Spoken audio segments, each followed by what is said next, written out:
सर्वेभ्यः। पिबरे राम्यरसम्, पिबरे राम्यरसम्, रसने पिबरे रामरसम्, पिबरे रामरसम्, रसने पिबरे रामरसम्, पिबरे रामरसम्, रसने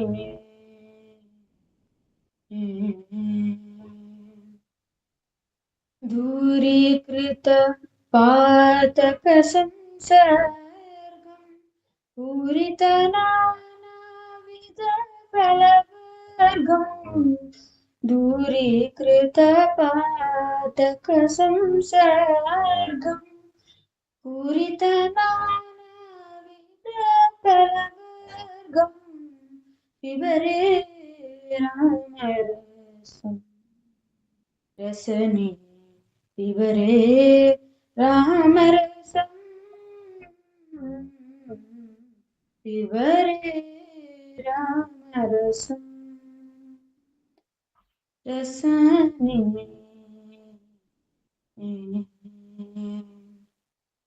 परिपालित सरसिजगर्भाण्डं परम पवित्रीकृत पाषाण्डं, परिपालित सरसिजगर्भाण्डं परम पवित्रीकृत पाषाण्डं, पिबरे रामरसम्, रसने पिबरे रामरसम्, पिबरे रामरसम्, रसने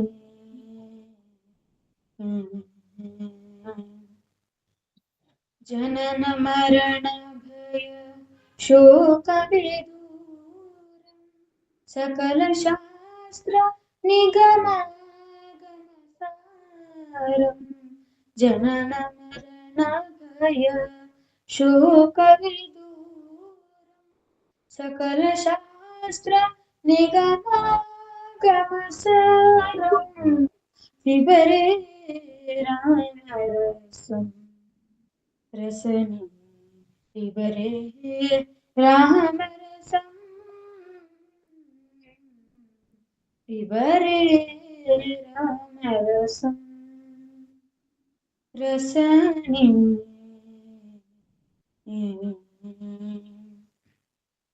शुद्ध परमहंस आश्रमगीतम्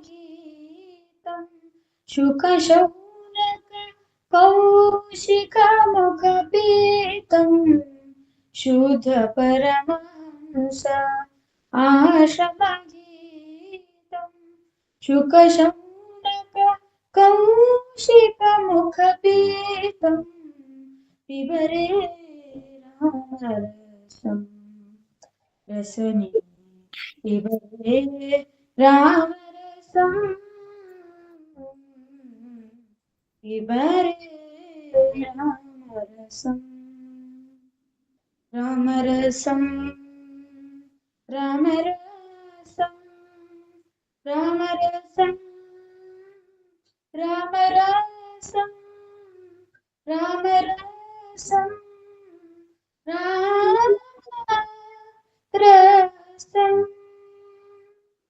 धन्यवादः। संस्कृतं संस्कृतिः च परस्परं भवेत् इति पश्यामः। अन्धः इव पूर्वी पङ्गुः इव सृष्टि प्रदर्शयतः। एकं लघुनाटकं पश्यामः। मया अग्रे गन्तव्यं, परन्तु अहम् अन्धः अस्मि। मम नेत्रे न पश्यतः, कथं गच्छामि? मया अग्रे गन्तव्यं, परन्तु अहं पङ्गुः अस्मि। मम पादयोः शक्तिरेव नास्ति, कथं गच्छामि? कः आगतः? कुत्र गच्छति भवान्? अहम् अग्रे गन्तुम् इच्छुकः परन्तु न शक्नोमि। किमर्थम्? अहं पङ्गुः। भवान् कः? कुत्र गच्छति? अहमपि अग्रे गन्तुम् इच्छुकः परन्तु अहमपि न शक्नोमि। किमर्थम्? अहम् अन्धः। तर्हि आवां समानौ। आवां कथम् अग्रे गच्छावः? एवं कुर्वः। भवान् मम स्कन्धे उपविशतु। अहं भवन्तं वहामि। भवान् मार्गदर्शनं करोतु। द्वौ अपि अग्रे गच्छावः। आम्, तथैव कुर्वः। परस्परसहकारेण द्वयोरपि लाभः। अन्धस्य स्कन्धे पङ्गुः उपविशति, अन्धः सावधानं चलति।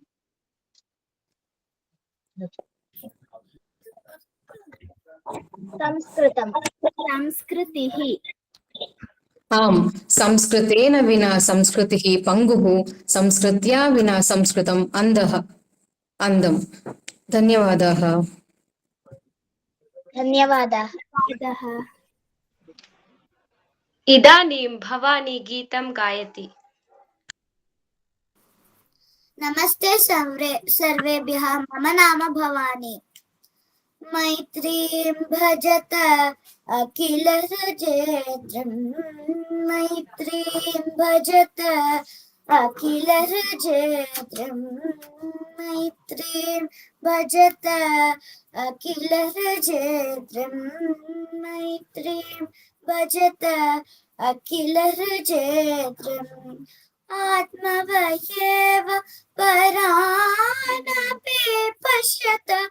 आत्मवयेव परानपि पश्यत। युद्धं त्यजत स्पर्धां त्यजत। युद्धं त्यजत स्पर्धां त्यजत। त्यजत परेष्वक्रममाक्रमणम्। त्यजत परेष्वक्रममाक्रमणम्।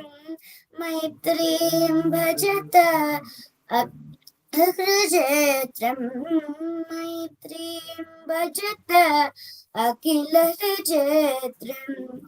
जननीं पृथिवी कामदुगास्ते। जननीं पृथिवी कामदुगास्ते। जनको देवः सकलदयाळो। जनको देवः सकलदयाळो। दाम्य ददत्त दयत्वं जनक। दाम्य ददत्त दयत्वं जनक। श्रेयो भूयात् सकलजनानां। श्रेयो भूयात् सकलजनानां। श्रेयो भूयात् सकलजनानां। श्रेयो भूयात् सकलजनानां। श्रेयो भूयात् सकलजनानाम्। धन्यवादः।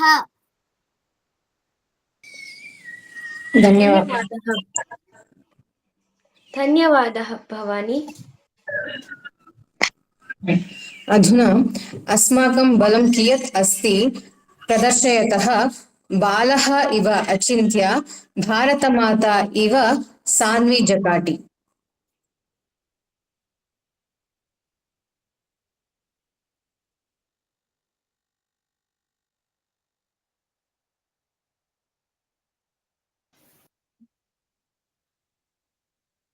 भगिनी ಹೇಳೋದು. भगिनी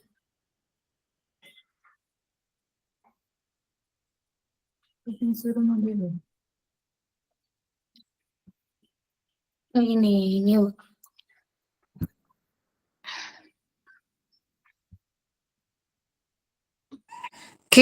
काचित् उपविश्य रुदती अस्ति। बालः प्रविशति।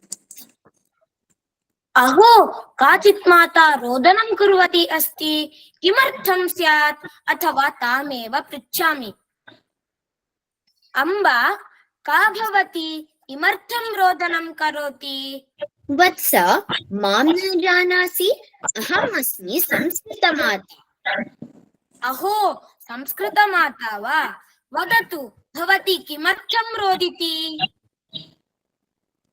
वत्स किमिति वदामि मम दुरवस्थां यस्यां भूमौ मम जन्म अभवत् यत्र च वेद पुराण उपनिषदः विलसन्ति यस्मिन् देशे व्यास वाल्मीकि कालिदासादयः महाकवयः विराजन्ते तत्रैव जनाः मां विस्मृतवन्तः अन्त मम कष्टं किमिति वदानि कोऽपि मम साहाय्यं न करोति अम्बा रोदनं मा करोतु अहं भवत्याः साहाय्यं करोमि वत्स त्वं तु लघुबालः त्वम् एकः किं करोषि अहं बालः सत्यं किन्तु अहम् एकाकी नास्मि अम्बा मम सैन्यमेव अस्ति तव सैन्यं किं तत् सैन्यं तदस्ति संस्कृतसैन्यं पश्यतु आगच्छन्तु आगच्छन्तु आगच्छामि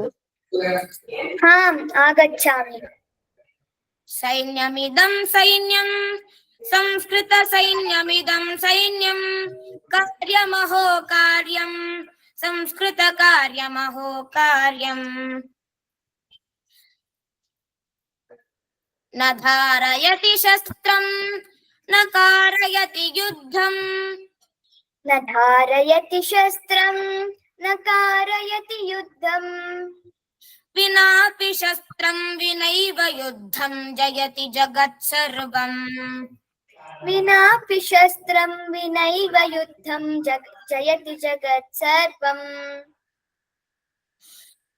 प्रतिजनपदमेति ग्रामे ग्रामे सञ्चरति प्रतिजनपदमेति ग्रामे ग्रामे सञ्चरति ग्रामे नगरे प्रतिजनहृदये प्रसारयति ध्येयम् ग्रामे नगरे प्रतिजनहृदये प्रसारयति ध्येयम् संस्कृतमिह नयति संस्कृतिस्यन्द्रनमपि वहति संस्कृतमिह नयति संस्कृतिस्यन्तरमपि वहति संस्कृत संस्कृति संगमनेन समरसतां तनुते संस्कृत संस्कृति संगमेन समरसतां तनुते न किञ्चिदपि दैन्यं न हि कदापि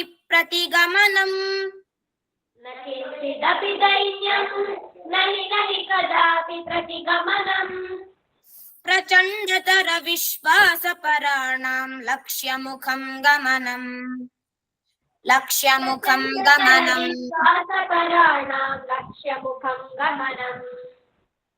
लक्ष्यमुखं गमनम् लक्ष्यमुखं गमनम्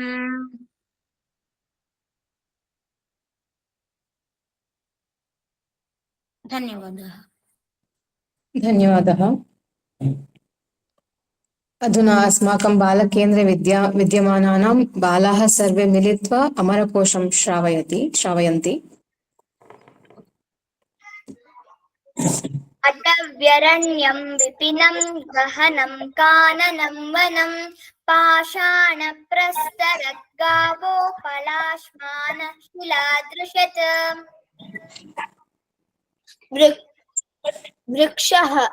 वृक्षो बहिरुह शाखी विटपी पादपस्तरुः विचिकित्सः अध्याहारस्तर्कौः विचिकित्सा तु संशयः अनोकः कुटः सालः पलाशी द्रुद्रुमागमाः पत्रं पलाशं चदनं दलं पर्णच्चदः पुमान् बोधिद्रुमश्च लदलः पिप्पलः कुञ्जराशनः अतः कपित्ते स्युः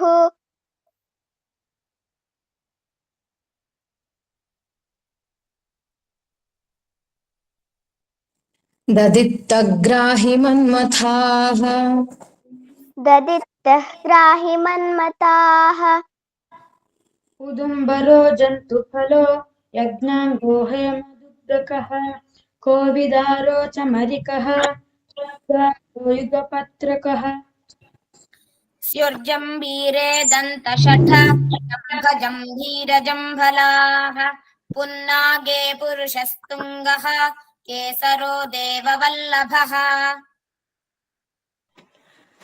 पारिभद्रे निम्बतरुः मन्दारः पारिजातकः तिनिशेस्यन्दनो नेमि रथद्युरतिमुक्तकः वञ्जुल्लश्चित्रकृच्छाथ स्वौपीतनकटीतनौ आम्रातके मधुकेतु गुडपुष्पमधुर्दुमौ पलाशे किंशुकः कर्णो वातपोतोत्तवेतसे ऐरावतो नाकरङ्गो नादेयी भूमिजम्बुका शोभाजने शिघ्रुतीक्ष्णगन्धकाक्षीवमोचकाः आम्रश्चूतोरसालो स्त्रीसहकारोति सौरभः स्त्रियः सुमनसः पुष्पं प्रसूनं कुसुमं सुमम् ओतुर्बिडालो मार्जालो वृषदंशक आखुबुख मृगे कुरङ्गवातायो हरिणाजिनयोनयः वनप्रियः परभृतः कोकिलः पिक इत्यति धन्यवादाः सर्वेभ्यः। अधुना छात्राणां कार्यक्रमाः समाप्ताः। अधुना अस्मान् उद्दिश्य कानिचन वाक्यानि वदन्तु इति प्रार्थये। अतिथिमहोदयं प्रार्थये। सर्वेभ्यो नमः। नमस्कारः। नमस्कारः कथं सन्ति? कुशलं कुशलं कुशलमस्मि। समीचीनम्। अद्य मम महान् सन्तोषः जातः।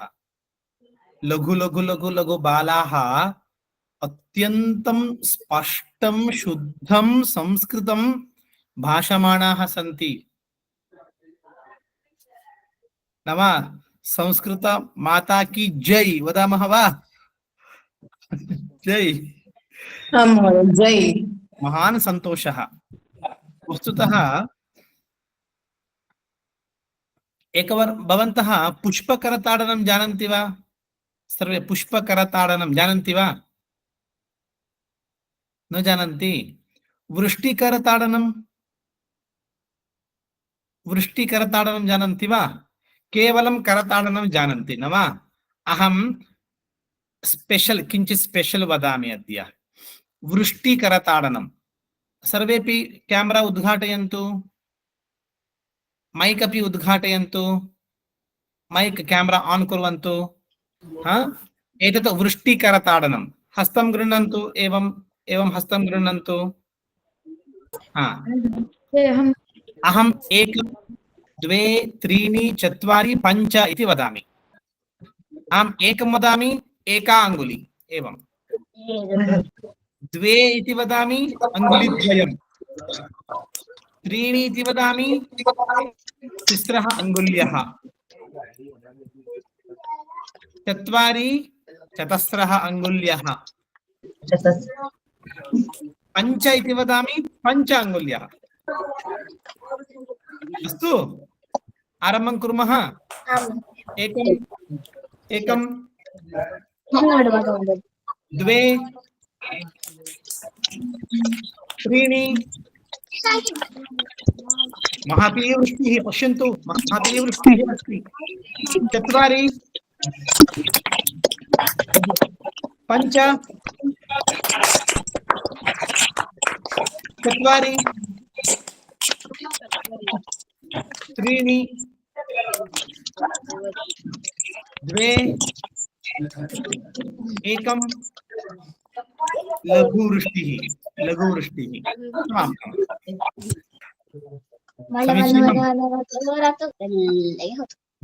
सम्यक् अस्ति किन्तु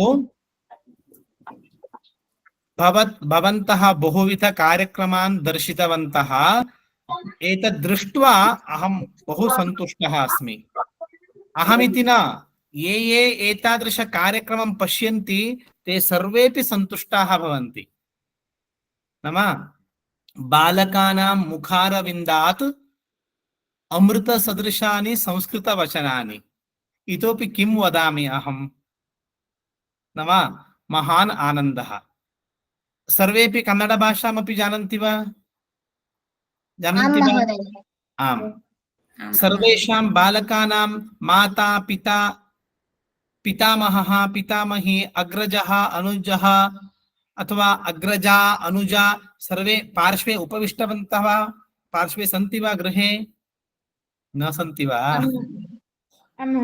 हाँ अहम् इदानीं भवतः सर्वान् उद्दिश्य वाक्यद्वयं वदामि पोषकान् उद्दिश्य वाक्यद्वयं वदामि अस्तु अस्तु पश्यन्तु इदानीं भवन्तः संस्कृत अध्ययनम् आरब्धवन्तः संस्कृतस्य अध्ययनं कुर्वन्तः सन्ति एतस्य मध्ये त्यागं मा कुर्वन्तु त्यागं नाम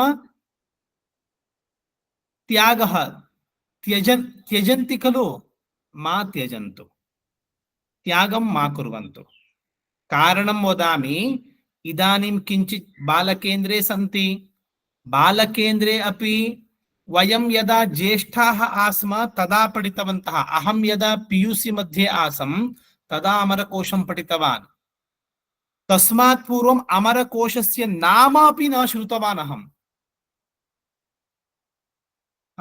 भवन्तः इदानीमेव पठितवन्तः अमरकोशं महान् सन्तोषः मम संस्कृतभाषायाः अध्ययनम् अहं यदा सप्तमकक्षायाम् आसं तदा आरब्धं तदापि शालायां नास्ति अहम् अन्यत्र अस्माकं किञ्चन मठम् अस्ति तत्र मठं गत्वा तत्र जीवन शिक्षण अध्ययन शिबिरम् इति आसीत् एप्रिल मे मासे तदा मासद्वयं विरामः एव भवति स्म तदा तत्र वयं गतवन्तः आस्म तत्र गत्वा किञ्चितेव सुभाषितं भगवद्गीता मन्त्रभागः देवपूजा मन्त्रः इत्यादि इत्यादि इत्यादि अध्ययनं कृतवन्तः तस्मात् पूर्वं अहं किञ्चिदपि संस्कृतं न जानामि स्म किन्तु इदानीं साध्यस्कमाध्यमम् अस्ति नाम अनेन माध्यमेन अत्यन्त किशोरावस्थायाम् एव संस्कृतं ज्ञातुं शक्नुमः सहना महोदया अत्यन्तम् उत्तम कार्यं कुर्वती अस्ति कारणं बालाः किं कुर्वन्ति मण्डूकाः इव मण्डूकं स्वीकृत्य घटे स्थापन कार्यं सुलभमस्ति वा सर्वथा नास्ति बालबुद्धि बालस्तावत् क्रीडासक्तः खलु सर्वेपि बालकाः अहं क्रीडार्थं गच्छामि अहं क्रीडामि इत्येव वदन्ति खलु अहं पठामि अहं संस्कृतं पठामि इति वदन्ति वा यः कोऽपि एकः अपि न वदति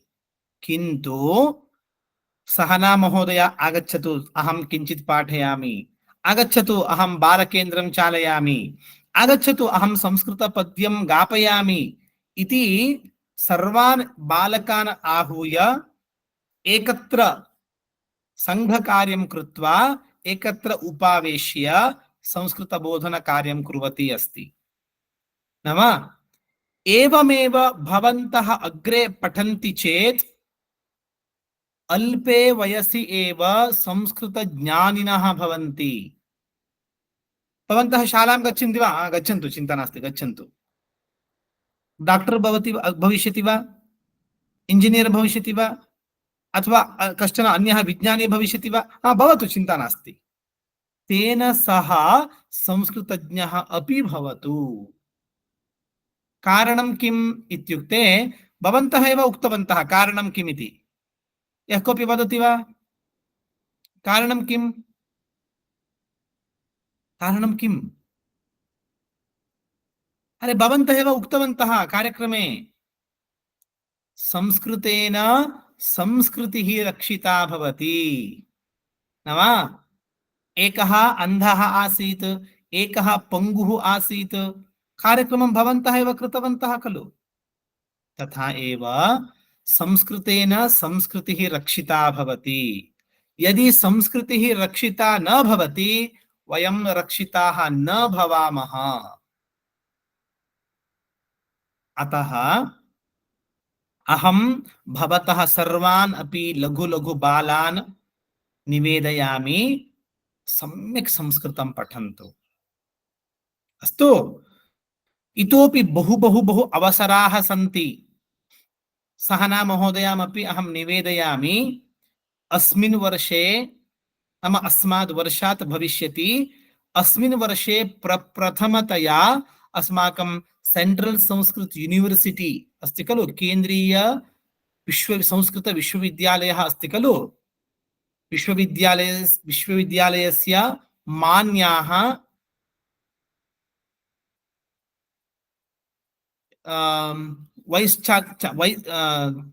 वीसी वर्याः ते उक्तवन्तः, श्रीनिवास वरखेडी महाभागाः उक्तवन्तः, यः सम्यक् संस्कृतं पठति विश्वविद्यालयस्य परीक्षायाम् उत्तम अंकान् प्राप्नोति, सः 25,000 रूप्यकाणि प्राप्नोति।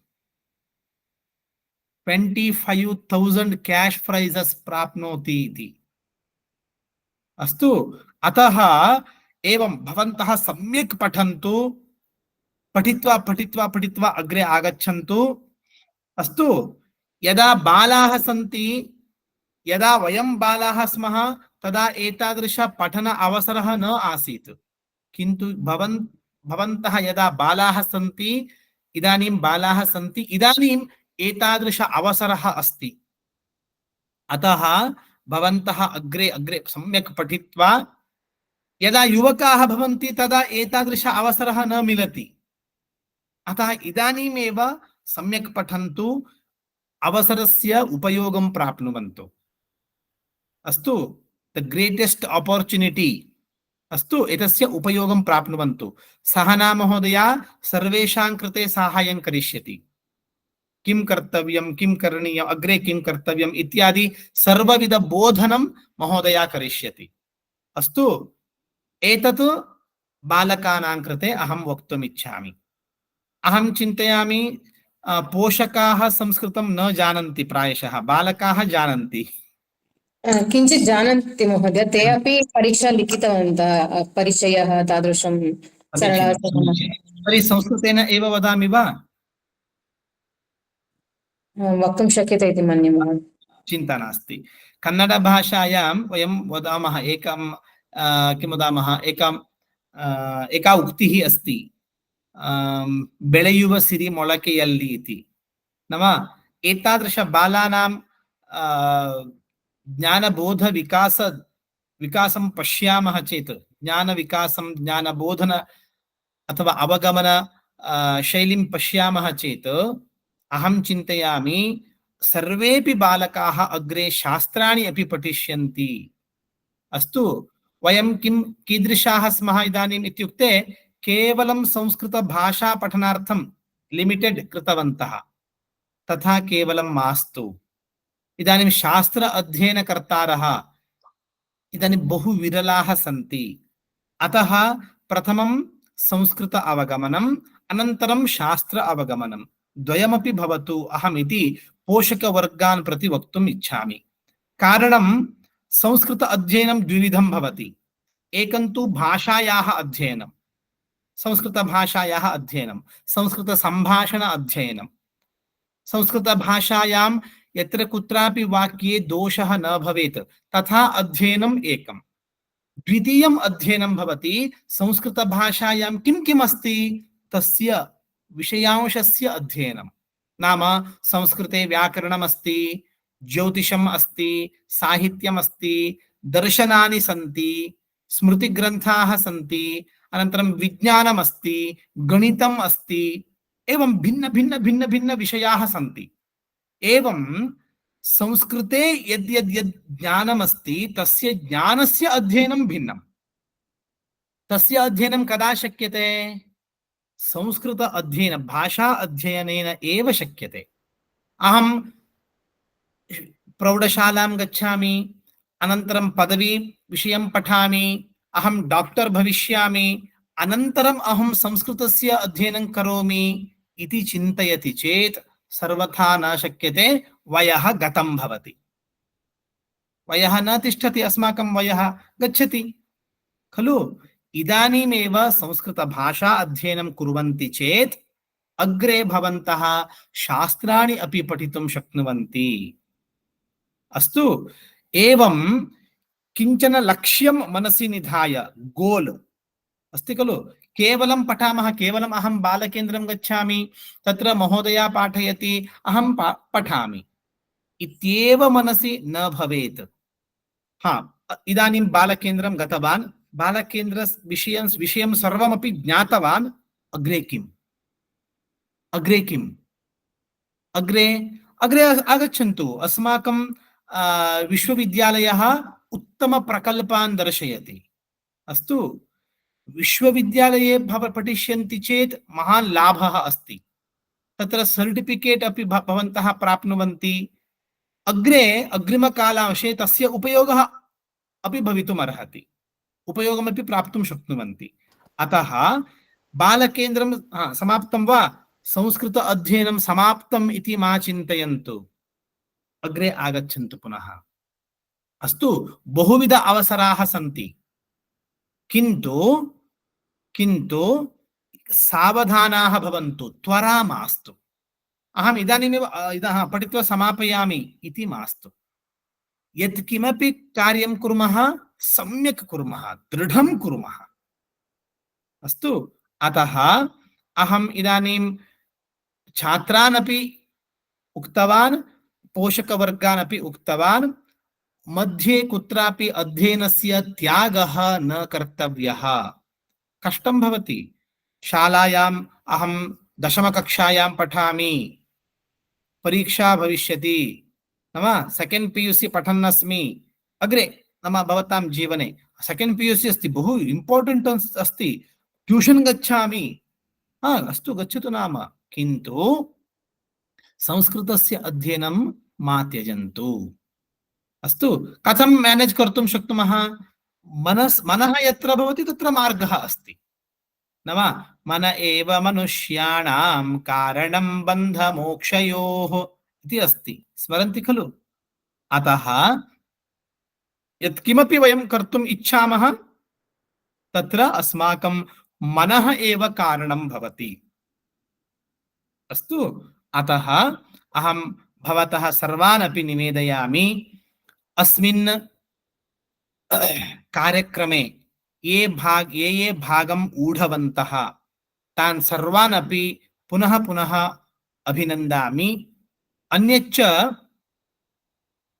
श्रावणपूर्णिमा, कः विशेषः श्रावणपूर्णिमायाः? विश्वसंस्कृतदिनं। समीचीनं। विश्वसंस्कृतदिनम् इति वदामः। विश्वं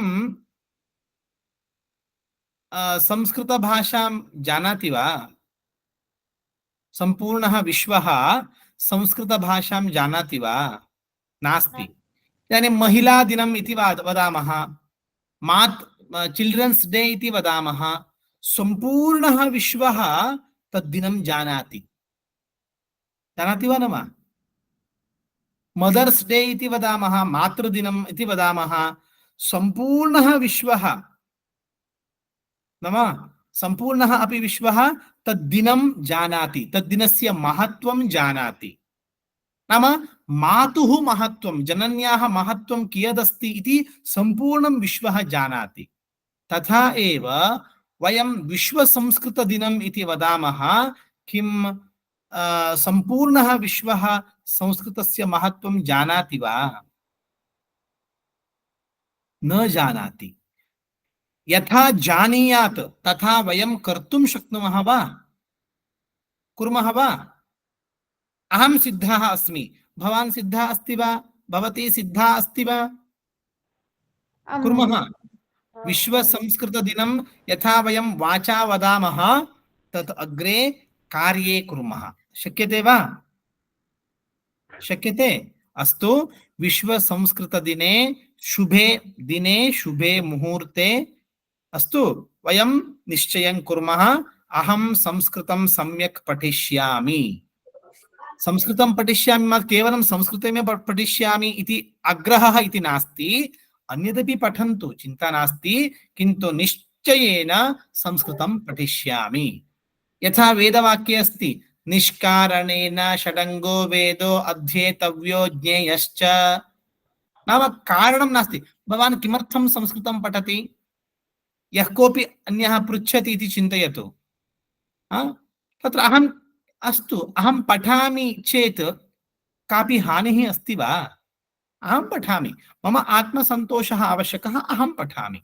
निष्कारणेन, तत्र कारणं न आवश्यकम्। संस्कृतपठनेन किं प्रयोजनं भविष्यति, किं भविष्यति, किमपि वा भवतु, एषा देवभाषा, अहं पठामि। एषः एतादृशमनस्थितिः एका आवश्यकी। अनन्तरम् अहम् इतोपि एकं वदामि।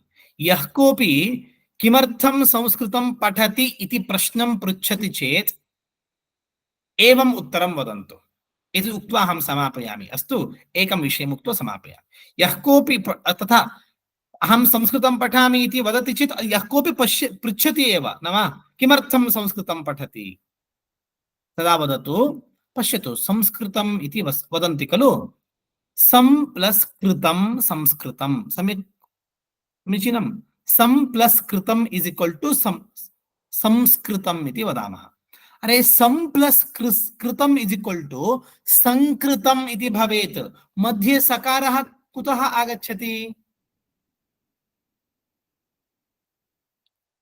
मम प्रश्नं ज्ञातवन्तः वा? सं प्लस् कृतं लिखन्तु, अनन्तरं ऐड् कुर्वन्तु, संकृतं संकृतम् इति भवति। संस्कृतम् इति भवति वा? न भवति। पश्यतु, सं प्लस् कृतम् इति वदामः, संकृतम् इति भवति, संस्कृतम् इति न भवति। कथं संस्कृतम् इति भवति इति ज्ञानार्थम् एव अहं संस्कृतं पठामि इति वदन्तु। ज्ञातवन्तः वा? सं प्लस् कृतं संकृतं, तत्र संस्कृतम् इति कथं भवति, किमर्थं भवति इति ज्ञातुम् एव अहं संस्कृतं पठामि। भवान् जानाति वा? वदतु, जानाति चेत् वदतु इति परिप्रश्नं पृच्छतु।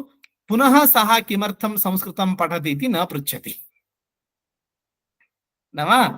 एवं संस्कृतस्य महिमा महती महान् अस्ति। अहं वाचा उक्त्वा समापयितुं न शक्नोमि। संस्कृतस्य महिमा वर्णनेन नास्ति साधितम्। नाम केवलं संस्कृतं तथा अस्ति, संस्कृतम् एवमस्ति, मेरुपर्वतः इव अस्ति, मन्दरपर्वतः इव अस्ति इति वयं संस्कृतस्य महिमानं वर्णयामः चेत् संस्कृतभाषा रक्षिता न भवति। सतत संभाषणेन तस्य जीवनं स्थिरम्। सततं यदि वयं संस्कृतं भाषामहे तदा संस्कृतं जीवति, वयमपि सम्यक् जीवामः। यदि संस्कृतं नास्ति वयं जीवामः किन्तु सम्यक् न जीवामः। सम्यक् जीवनम् आवश्यकं वा?